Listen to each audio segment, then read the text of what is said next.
India witnessed a car blast right in the middle of its capital, in the busiest spot of the city. 8 lives were lost in seconds, dozens injured, crowds scattered as smoke covered the skyline. For most, it was another tragic headline, a single event, soon replaced by the next news cycle. But beneath the chaos of that night, something else was already moving, something that began 3 days earlier, and may not have ended yet. Before we uncover what really happened, take a second to like and subscribe. You'll need to hear how deep this goes. November 7th, 2025, 3 days before the blast. A quiet clinic in Gujarat state in India became the first clue. Inside, a doctor. Around him, glass jars, chemicals, and silence. He wasn't healing patients. Investigators say he was preparing ricin, one of the deadliest toxins known to man. The discovery shocked even the officers on site. They found castor oil, extraction tools, and digital notes on dosage and dispersal. But that was not all. The man had recently visited major cities, including the capital, studying crowded markets, religious sites, and public places. He wasn't alone, and what began in a clinic would soon spread far beyond one state.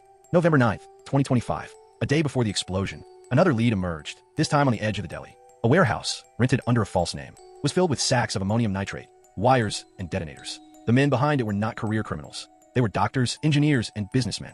Police called it a white-collar terror module, people educated enough to know the science of destruction. 2,900 kilograms of explosives, electronic timers ready to assemble, and conversations that stopped just before the arrest began. That was when panic hit the network. November 10th, 2025. A white Hyundai i20 entered the heart of the city. It stopped at a red light, near Red Fort, one of the most secure, crowded landmarks in India.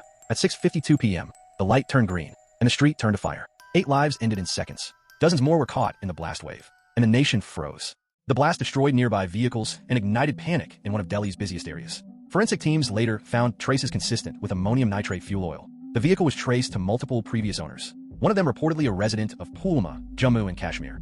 Within 48 hours, security agencies launched coordinated searches across 4 states. 15 people were questioned or detained. The National Investigation Agency took over under the Unlawful Activities Act. Officials said similarities in materials from the Gujarat and Faridabad cases are under forensic comparison with the Delhi blast samples. At the time of reporting, no final link has been officially confirmed, but investigators call the timing too close to ignore.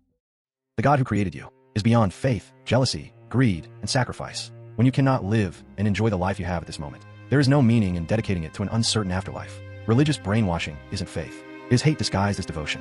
It can be your brother, your father, friend, or the classmate who suddenly stops smiling one day. Identifying such radicals is not easy. This seed can be planted in any mind, but once you see it growing, when love turns to anger and reason to rage, it becomes your responsibility to act, not with hate or with violence, but with empathy, patience, and truth. Because you can't end every terrorist in the world, but you can stop the mindset, if you're vigilant. If you felt even a spark of truth in this story, don't scroll past it.